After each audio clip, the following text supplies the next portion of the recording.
अथ श्री सूर्यहृदय स्तोत्रम्। अथोपतिष्ठेदादित्यम् उदयन्तं समाहितः मन्त्रस्तु विविधैः सौरैः ऋग्यजुः सामसंभवैः उपस्थाय महायोगं देवदेवं दिवाकरं कुर्वीत प्रणतिं भूमौ मूर्धना तेनैव मन्त्रितः। ॐ खद्योताय च शान्ताय कारणत्रयहेतवे निवेदयामि चात्मानं नमस्ते ज्ञानरूपिणे नमस्ते घृणिने तुभ्यं सूर्याय ब्रह्मरूपिणे त्वमेव ब्रह्म परम मापो ज्योतिरसोऽमृतं भूर्भुवः स्वस्त्वमोङ्कारः सर्वरुद्रः सनातनः पुरुषः सन्महोऽन्तस्थं प्रणमामि कपर्दिनं त्वमेव विश्वं बहुधा जातयज्जायते च यत् नमो रुद्राय सूर्याय त्वामहं शरणं गतः प्रचेतसे नमस्तुभ्यं नमो मीढुष्टमायते नमो नमस्ते रुद्राय त्वामहं शरणं गतः हिरण्यबाहवे तुभ्यं हिरण्यपतये नमः अम्बिकापतये तुभ्यं उमायाः पतये नमः नमोऽस्तु नीलग्रीवाय नमस्तुभ्यं पिनाकिने विलोहिताय भर्गाय सहस्राक्षाय ते नमः नमो हंसाय ते नित्यम् आदित्याय नमोऽस्तु ते नमस्ते वज्रहस्ताय त्र्यम्बकाय नमो नमः प्रपद्ये त्वां विरूपाक्षं महान्तं परमेश्वरं हिरण्मये ग्रहे गुप्तम् आत्मानं सर्वदेहिनां नमस्यामि परं ज्योतिर्ब्रह्माणं त्वां परां गतिं विश्वं पशुपतिं भीमं नरनारीशरीरिणं नमः सूर्याय रुद्राय भास्वते परमेष्ठिने उग्राय सर्वभक्षाय त्वां प्रपद्ये सदैव हि एतद्वै सूर्यहृदयं जप्त्वास्तवमनुत्तमं प्रातःकालेऽथ मध्याह्ने नमस्कुर्याद्दिवाकरम् इदं पुत्राय शिष्याय धार्मिकाय द्विजातये प्रदेयं सूर्यहृदयं ब्रह्मणा तु प्रदर्शितं सर्वपापप्रशमनं वेदसारसमुद्भवं ब्राह्मणानां हितं पुण्यं ऋषिसङ्घैर्निसेवितम् अथागम्य गृहं विप्रः समाचम्य यथाविधि प्रज्वाल्य विहिनीं विधिवज् जुहुयाज्जातवेदसं ऋत्विक्पुत्रोऽथ पत्नी वा शिष्यो वापि सहोदरः प्राप्यानुज्ञां विशेषेण जुहुयुर्वा यथाविधि पवित्रपाणिः पूतात्मा शुक्लाम्बरधरः शुचिः अनन्यमानसो वह्निं जुहुयात् संयतेन्द्रियः अथोपतिष्ठेदादित्यम् उदयन्तं समाहितः मन्त्रस्तु विविधैः सौरैः ऋग्यजुः सामसंभवैः उपस्थाय महायोगं देवदेवं दिवाकरं कुर्वीत प्रणतिं भूमौ मूर्धना तेनैव मन्त्रितः। ॐ खद्योताय च शान्ताय कारणत्रयहेतवे निवेदयामि चात्मानं नमस्ते ज्ञानरूपिणे नमस्ते घृणिने तुभ्यं सूर्याय ब्रह्मरूपिणे त्वमेव ब्रह्म परम मापो ज्योतिरसोऽमृतं भूर्भुवः स्वस्त्वमोङ्कारः सर्वरुद्रः सनातनः पुरुषः सन्महोन्तस्थं प्रणमामि कपर्दिनं त्वमेव विश्वं बहुधा जातयज्जायते च यत् नमो रुद्राय सूर्याय त्वामहं शरणं गतः प्रचेतसे नमस्तुभ्यं नमो मीढुष्टमायते नमो नमस्ते रुद्राय त्वामहं शरणं गतः हिरण्यबाहवे तुभ्यं हिरण्यपतये नमः अम्बिकापतये तुभ्यं उमायाः पतये नमः नमोऽस्तु नीलग्रीवाय नमस्तुभ्यं पिनाकिने विलोहिताय भर्गाय सहस्राक्षाय ते नमः नमो हंसाय ते नित्यम् आदित्याय नमोऽस्तु ते नमस्ते वज्रहस्ताय त्र्यम्बकाय नमो नमः प्रपद्ये त्वां विरूपाक्षं महान्तं परमेश्वरं हिरण्मये ग्रहे गुप्तम् आत्मानं सर्वदेहिनां नमस्यामि परं ज्योतिर्ब्रह्माणं त्वां परां गतिं विश्वं पशुपतिं भीमं नरनारीशरीरिणं नमः सूर्याय रुद्राय भास्वते परमेष्ठिने उग्राय सर्वभक्षाय त्वां प्रपद्ये सदैव हि एतद्वै सूर्यहृदयं जप्त्वास्तवमनुत्तमं प्रातःकालेऽथ मध्याह्ने नमस्कुर्याद्दिवाकरम् इदं पुत्राय शिष्याय धार्मिकाय द्विजातये प्रदेयं सूर्यहृदयं ब्रह्मणा तु प्रदर्शितं सर्वपापप्रशमनं वेदसारसमुद्भवं ब्राह्मणानां हितं पुण्यं ऋषिसङ्घैर्निसेवितम् अथागम्य गृहं विप्रः समाचम्य यथाविधि प्रज्वाल्य विहिनीं विधिवज् जुहुयाज्जातवेदसं ऋत्विक्पुत्रोऽथ पत्नी वा शिष्यो वापि सहोदरः प्राप्यानुज्ञां विशेषेण जुहुयुर्वा यथाविधि पवित्रपाणिः पूतात्मा शुक्लाम्बरधरः शुचिः अनन्यमानसो वह्निं जुहुयात् संयतेन्द्रियः अथोपतिष्ठेदादित्यम् उदयन्तं समाहितः मन्त्रस्तु विविधैः सौरैः ऋग्यजुःसामसम्भवैः उपस्थाय महायोगं देवदेवं दिवाकरं कुर्वीत प्रणतिं भूमौ मूर्धना तेनैव मन्त्रितः ॐ खद्योताय च शान्ताय कारणत्रयहेतवे निवेदयामि चात्मानं नमस्ते ज्ञानरूपिणे नमस्ते घृणिने तुभ्यं सूर्याय ब्रह्मरूपिणे त्वमेव ब्रह्म परम मापो ज्योतिरसोऽमृतं भूर्भुवः स्वस्त्वमोङ्कारः सर्वरुद्रः सनातनः पुरुषः सन्महोन्तस्थं प्रणमामि कपर्दिनं त्वमेव विश्वं बहुधा जातयज्जायते च यत् नमो रुद्राय सूर्याय त्वामहं शरणं गतः प्रचेतसे नमस्तुभ्यं नमो मीढुष्टमायते नमो नमस्ते रुद्राय त्वामहं शरणं गतः हिरण्यबाहवे तुभ्यं हिरण्यपतये नमः अम्बिकापतये तुभ्यं उमायाः पतये नमः नमोऽस्तु नीलग्रीवाय नमस्तुभ्यं पिनाकिने विलोहिताय भर्गाय सहस्राक्षाय ते नमः नमो हंसाय ते नित्यम्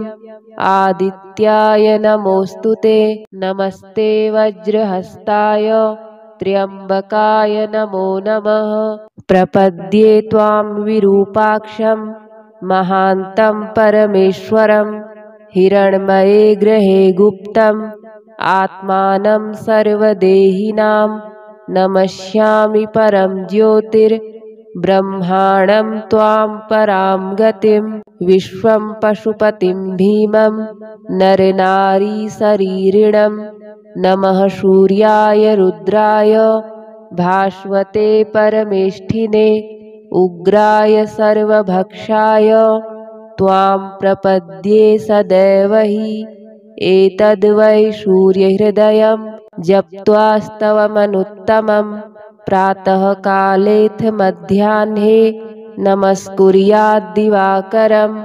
इदं पुत्राय शिष्याय धार्मिकाय द्विजातये प्रदेयं सूर्यहृदयं ब्रह्मणा तु प्रदर्शितं सर्वपापप्रशमनं वेदसारसमुद्भवं ब्राह्मणानां हितं पुण्यं ऋषिसङ्घैर्निसेवितम्। अथागम्य गृहं विप्रः समाचम्य यथाविधि प्रज्वाल्य विहिनीं विधिवज् जुहुयाज्जातवेदसं। ऋत्विक्पुत्रोऽथ पत्नी वा शिष्यो वापि सहोदरः प्राप्यानुज्ञां विशेषेण जुहुयुर्वा यथाविधि। पवित्रपाणिः पूतात्मा शुक्लाम्बरधरः शुचिः अनन्यमानसो वह्निं जुहुयात् संयतेन्द्रियः। अथोपतिष्ठेदादित्यम् उदयन्तं समाहितः मन्त्रैस्तु विविधैः सौरैः ऋग्यजुःसामसंभवैः उपस्थाय महायोगं देवदेवं दिवाकरं कुर्वीत प्रणतिं भूमौ मूर्धना तेनैव मन्त्रितः। ॐ खद्योताय च शान्ताय कारणत्रयहेतवे निवेदयामि चात्मानं। नमस्ते ज्ञानरूपिणे नमस्ते घृणिने तुभ्यं सूर्याय ब्रह्मरूपिणे त्वमेव ब्रह्म परम मापो ज्योतिरसोऽमृतं। भूर्भुवः स्वस्त्वमोङ्कारः सर्वरुद्रः सनातनः पुरुषः सन्महोऽन्तस्थं प्रणमामि कपर्दिनं। त्वमेव विश्वं बहुधा जातयज्जायते च यत् नमो रुद्राय सूर्याय त्वामहं शरणं गतः। प्रचेतसे नमस्तुभ्यं नमो मीढुष्टमाय ते नमो नमस्ते रुद्राय त्वामहं शरणं गतः। हिरण्यबाहवे तुभ्यं हिरण्यपतये नमः। अम्बिकापतये तुभ्यं उमायाः पतये नमः। नमोऽस्तु नीलग्रीवाय नमस्तुभ्यं पिनाकिने विलोहिताय भर्गाय सहस्राक्षाय ते नमः। नमो हंसाय ते नित्यम् आदित्याय नमोऽस्तु ते। नमस्ते वज्रहस्ताय त्र्यम्बकाय नमो नमः। प्रपद्ये त्वां विरूपाक्षं महान्तं परमेश्वरं हिरण्मये ग्रहे गुप्तम् आत्मानं सर्वदेहिनां नमस्यामि परं ज्योतिर्ब्रह्माणं त्वां परां गतिं विश्वं पशुपतिं भीमं नरनारीशरीरिणं नमः सूर्याय रुद्राय भास्वते परमेष्ठिने उग्राय सर्वभक्षाय त्वां प्रपद्ये सदैव हि। एतद्वै सूर्यहृदयं जप्त्वास्तवमनुत्तमं प्रातःकालेऽथ मध्याह्ने नमस्कुर्याद्दिवाकरम्। इदं पुत्राय शिष्याय धार्मिकाय द्विजातये प्रदेयं सूर्यहृदयं ब्रह्मणा तु प्रदर्शितं सर्वपापप्रशमनं वेदसारसमुद्भवं ब्राह्मणानां हितं पुण्यं ऋषिसङ्घैर्निसेवितम् अथागम्य गृहं विप्रः समाचम्य यथाविधि प्रज्वाल्य विहिनीं विधिवत् जुहुयाज्जातवेदसं ऋत्विक्पुत्रोऽथ पत्नी वा शिष्यो वापि सहोदरः प्राप्यानुज्ञां विशेषेण जुहुयुर्वा यथाविधि पवित्रपाणिः पूतात्मा शुक्लाम्बरधरः शुचिः अनन्यमानसो वह्निं जुहुयात् संयतेन्द्रियः अथोपतिष्ठेदादित्यम् उदयन्तं समाहितः मन्त्रैस्तु विविधैः सौरैः ऋग्यजुःसामसम्भवैः उपस्थाय महायोगं देवदेवं दिवाकरं कुर्वीत प्रणतिं भूमौ मूर्धना तेनैव मन्त्रितः ॐ खद्योताय च शान्ताय कारणत्रयहेतवे निवेदयामि चात्मानं नमस्ते ज्ञानरूपिणे नमस्ते घृणिने तुभ्यं सूर्याय ब्रह्मरूपिणे त्वमेव ब्रह्म परम मापो ज्योतिरसोऽमृतं भूर्भुवः स्वस्त्वमोङ्कारः सर्वरुद्रः सनातनः पुरुषः सन्महोऽन्तस्थं प्रणमामि कपर्दिनं त्वमेव विश्वं बहुधा जातयज्जायते च यत् नमो रुद्राय सूर्याय त्वामहं शरणं गतः प्रचेतसे नमस्तुभ्यं नमो मीढुष्टमायते नमो नमस्ते रुद्राय त्वामहं शरणं गतः हिरण्यबाहवे तुभ्यं हिरण्यपतये नमः अम्बिकापतये तुभ्यं उमायाः पतये नमः नमोऽस्तु नीलग्रीवाय नमस्तुभ्यं पिनाकिने विलोहिताय भर्गाय सहस्राक्षाय ते नमः नमो हंसाय ते नित्यम् आदित्याय नमोऽस्तु ते नमस्ते वज्रहस्ताय त्र्यम्बकाय नमो नमः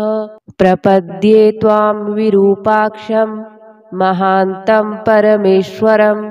हिरण्मये ग्रहे गुप्तम् आत्मानं सर्वदेहिनां नमस्यामि परं ज्योतिर्ब्रह्माणं त्वां परां गतिं विश्वं पशुपतिं भीमं नरनारीशरीरिणं नमः सूर्याय रुद्राय भास्वते परमेष्ठिने उग्राय सर्वभक्षाय त्वां प्रपद्ये सदैव हि एतद्वै सूर्यहृदयं जप्त्वास्तवमनुत्तमं प्रातःकालेऽथ मध्याह्ने नमस्कुर्याद्दिवाकरम् इदं पुत्राय शिष्याय धार्मिकाय द्विजातये प्रदेयं सूर्यहृदयं ब्रह्मणा तु प्रदर्शितं सर्वपापप्रशमनं वेदसारसमुद्भवं ब्राह्मणानां हितं पुण्यं ऋषिसङ्घैर्निसेवितम् अथागम्य गृहं विप्रः समाचम्य यथाविधि प्रज्वाल्य विहिनीं विधिवत् जुहुयाज्जातवेदसं ऋत्विक्पुत्रोऽथ पत्नी वा शिष्यो वापि सहोदरः प्राप्यानुज्ञां विशेषेण जुहुयुर्वा यथाविधि पवित्रपाणिः पूतात्मा शुक्लाम्बरधरः शुचिः अनन्यमानसो वह्निं जुहुयात् संयतेन्द्रियः अथोपतिष्ठेदादित्यम् उदयन्तं समाहितः मन्त्रस्तु विविधः सौरै ऋग्यजुः सामसम्भवः उपस्थाय महायोगं देवदेवं दिवाकरं कुर्वीत प्रणतिं भूमौ मूर्धना तेनैव मन्त्रितः। ॐ खद्योताय च शान्ताय कारणत्रयहेतवे निवेदयामि चात्मानं नमस्ते ज्ञानरूपिणे नमस्ते घृणिने तुभ्यं सूर्याय ब्रह्मरूपिणे त्वमेव ब्रह्म परम मापो ज्योतिरसोऽमृतं भूर्भुवः स्वस्त्वमोङ्कारः सर्वरुद्रः सनातनः पुरुषः सन्महोऽन्तस्थं प्रणमामि कपर्दिनं त्वमेव विश्वं बहुधा जातयज्जायते च यत् नमो रुद्राय सूर्याय त्वामहं शरणं गतः प्रचेतसे नमस्तुभ्यं नमो मीढुष्टमायते नमो नमस्ते रुद्राय त्वामहं शरणं गतः हिरण्यबाहवे तुभ्यं हिरण्यपतये नमः अम्बिकापतये तुभ्यं उमायाः पतये नमः नमोऽस्तु नीलग्रीवाय नमस्तुभ्यं पिनाकिने विलोहिताय भर्गाय सहस्राक्षाय ते नमः नमो हंसाय ते नित्यम् आदित्याय नमोऽस्तु ते नमस्ते वज्रहस्ताय त्र्यम्बकाय नमो नमः प्रपद्ये त्वां विरूपाक्षं महान्तं परमेश्वरं हिरण्मये ग्रहे गुप्तम् आत्मानं सर्वदेहिनां नमस्यामि परं ज्योतिर्ब्रह्माणं त्वां परां गतिं विश्वं पशुपतिं भीमं नरनारीशरीरिणं नमः सूर्याय रुद्राय भास्वते परमेष्ठिने उग्राय सर्वभक्षाय त्वां प्रपद्ये सदैव हि एतद्वै सूर्यहृदयं जप्त्वास्तवमनुत्तमं प्रातःकालेऽथ मध्याह्ने नमस्कुर्याद्दिवाकरम् इदं पुत्राय शिष्याय धार्मिकाय द्विजातये प्रदेयं सूर्यहृदयं ब्रह्मणा तु प्रदर्शितं सर्वपापप्रशमनं वेदसारसमुद्भवं ब्राह्मणानां हितं पुण्यं ऋषिसङ्घैर्निसेवितम् अथागम्य गृहं विप्रः समाचम्य यथाविधि प्रज्वाल्य विहिनीं विधिवत् जुहुयाज्जातवेदसं ऋत्विक्पुत्रोऽथ पत्नी वा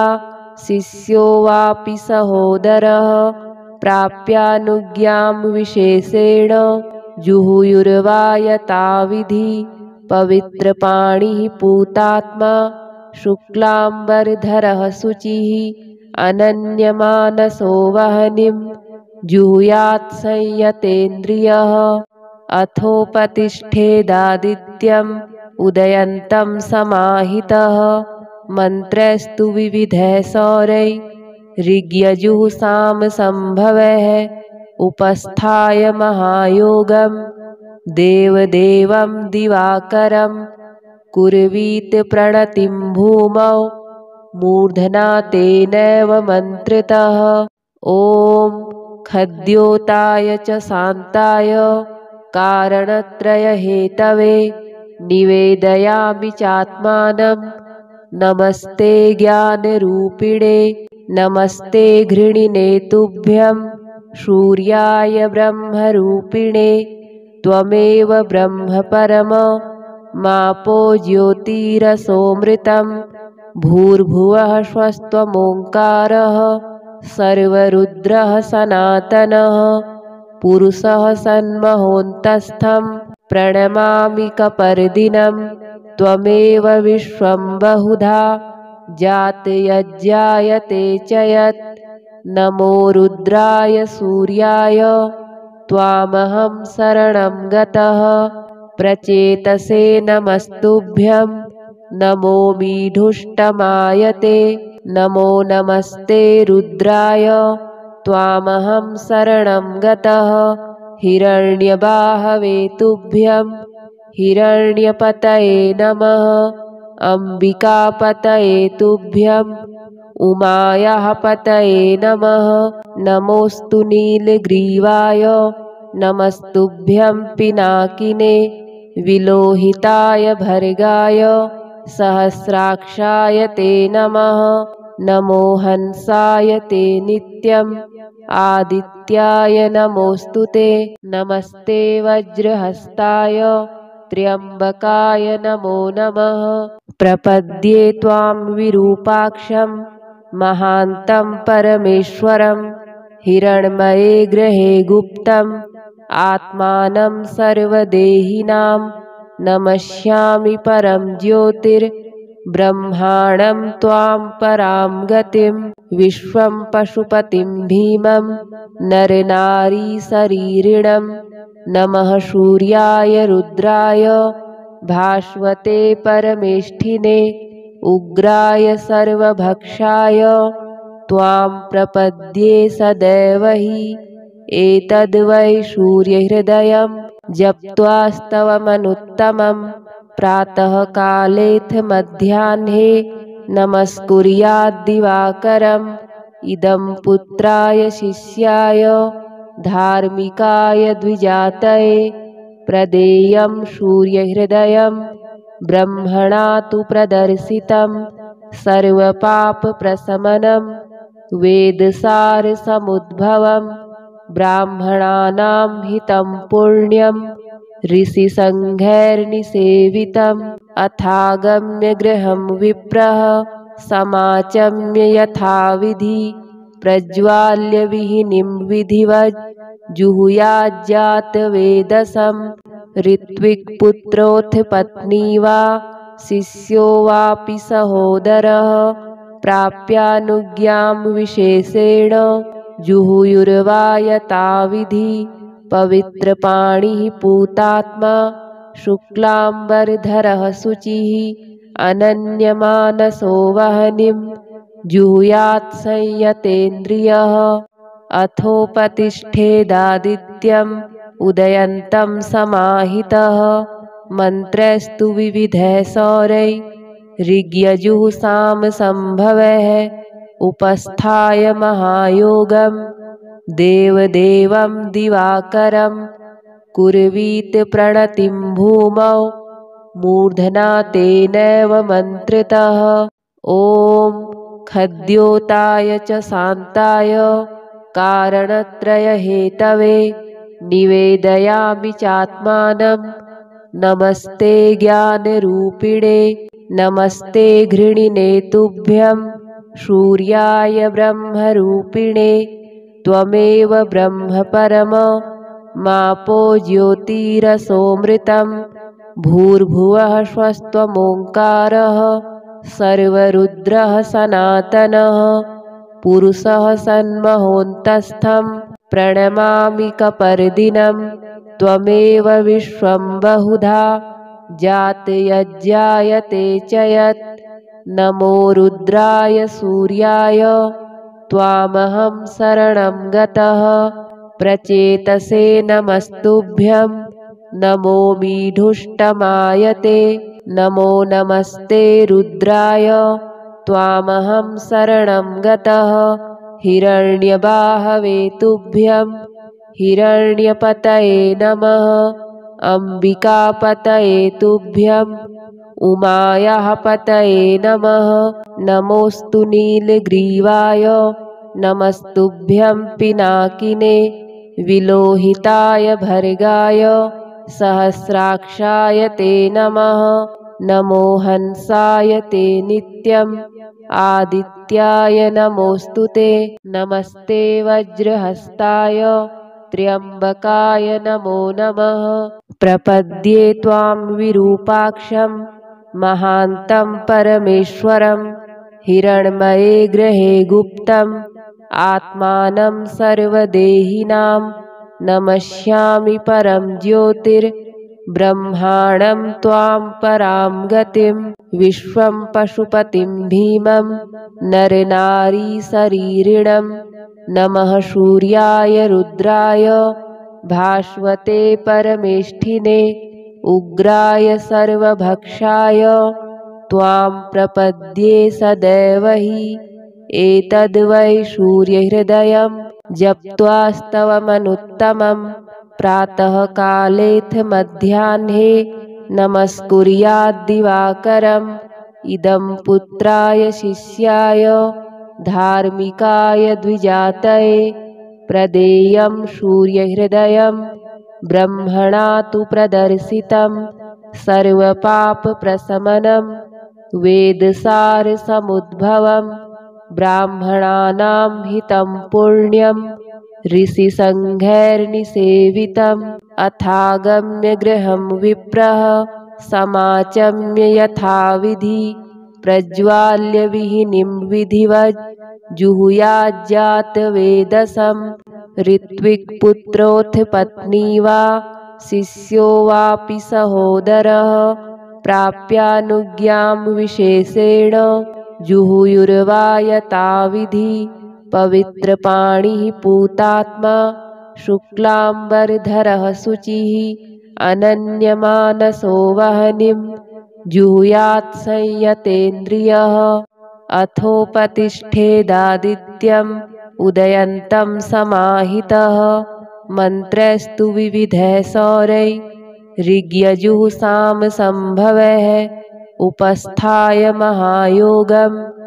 देवदेवं दिवाकरं कुर्वीत प्रणतिं भूमौ मूर्धना तेनैव मन्त्रितः ॐ खद्योताय च शान्ताय कारणत्रयहेतवे निवेदयामि चात्मानं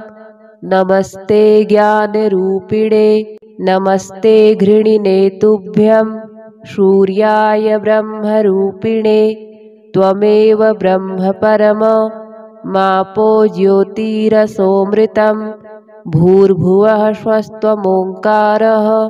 सर्वरुद्रः सनातनः पुरुषः सन्महोऽन्तस्थं प्रणमामि कपर्दिनं त्वमेव विश्वं बहुधा जातयज्जायते च यत् नमो रुद्राय सूर्याय त्वामहं शरणं गतः प्रचेतसे नमस्तुभ्यं नमो मीढुष्टमायते नमो नमस्ते रुद्राय त्वामहं शरणं गतः हिरण्यबाहवे तुभ्यं हिरण्यपतये नमः अम्बिकापतये तुभ्यं उमायाः पतये नमः नमोऽस्तु नीलग्रीवाय नमस्तुभ्यं पिनाकिने विलोहिताय भर्गाय सहस्राक्षाय ते नमः नमो हंसाय ते नित्यम्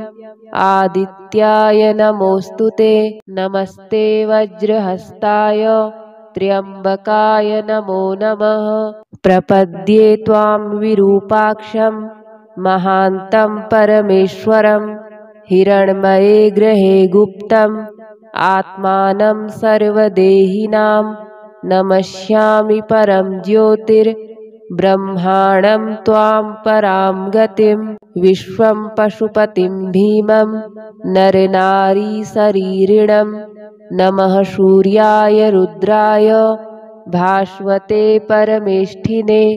उग्राय सर्वभक्षाय त्वां प्रपद्ये सदैव हि एतद्वै सूर्यहृदयं जप्त्वास्तवमनुत्तमं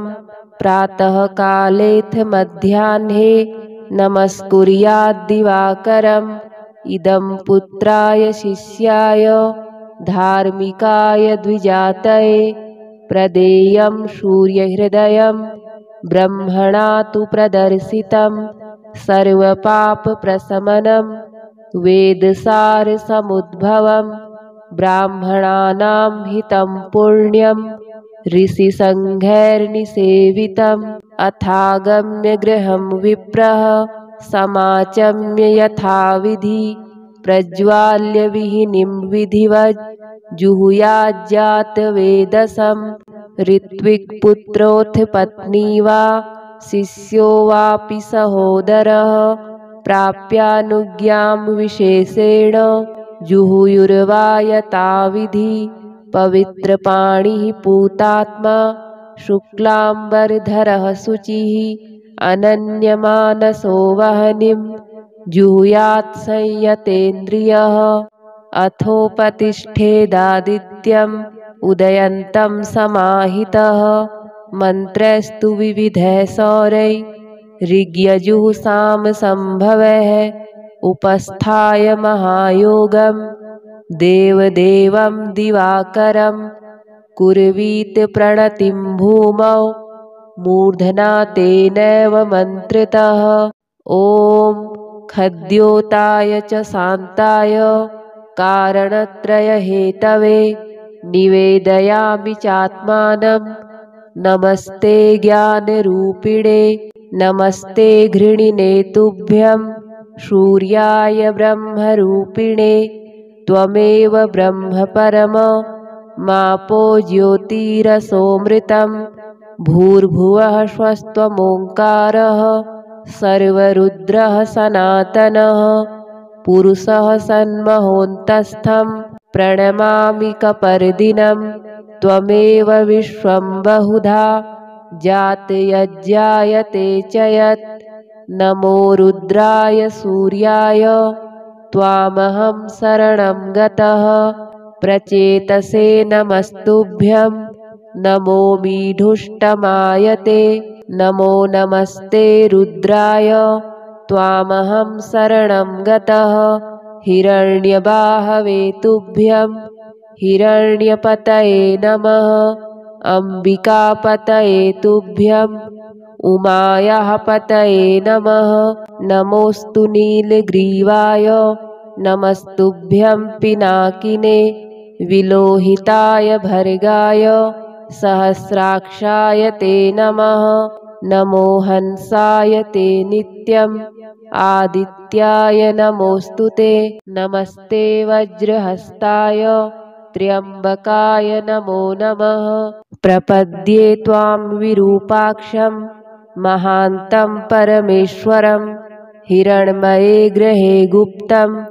आत्मानं सर्वदेहिनां नमस्यामि परं ज्योतिर्ब्रह्माणं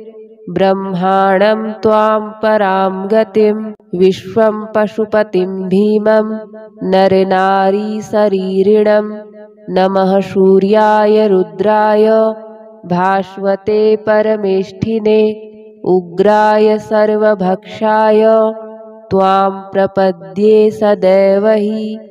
एतद्वै सूर्यहृदयं जप्त्वास्तवमनुत्तमं प्रातःकालेऽथ मध्याह्ने नमस्कुर्याद्दिवाकरम् इदं पुत्राय शिष्याय धार्मिकाय द्विजातये प्रदेयं सूर्यहृदयं ब्रह्मणा तु प्रदर्शितं सर्वपापप्रशमनं वेदसारसमुद्भवं ब्राह्मणानां हितं पुण्यं ऋषिसङ्घैर्निसेवितम् अथागम्य गृहं विप्रः समाचम्य यथाविधि प्रज्वाल्य विहिनीं विधिवत् जुहुयाज्जातवेदसं ऋत्विक्पुत्रोऽथ पत्नी वा शिष्यो वापि सहोदरः प्राप्यानुज्ञां विशेषेण जुहुयुर्वा यथाविधि पवित्रपाणिः पूतात्मा शुक्लाम्बरधरः शुचिः अनन्यमानसो वह्निं जुहुयात् संयतेन्द्रियः अथोपतिष्ठेदादित्यम् उदयन्तं समाहितः मन्त्रस्तु विविधैः सौरैः ऋग्यजुःसामसम्भवैः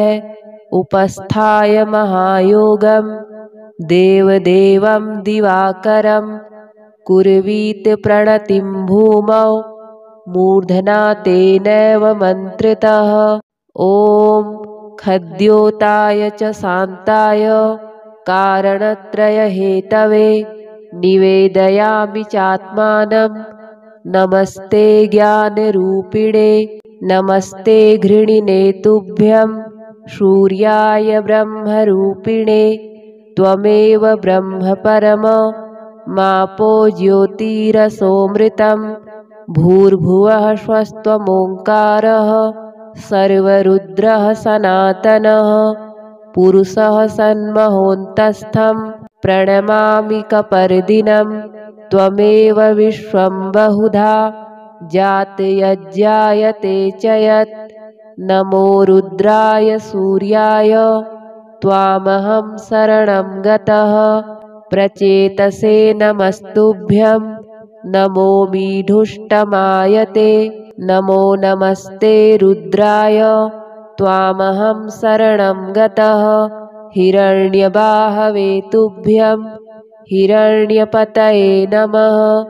अम्बिकापतये तुभ्यं उमायाः पतये नमः नमोऽस्तु नीलग्रीवाय नमस्तुभ्यं पिनाकिने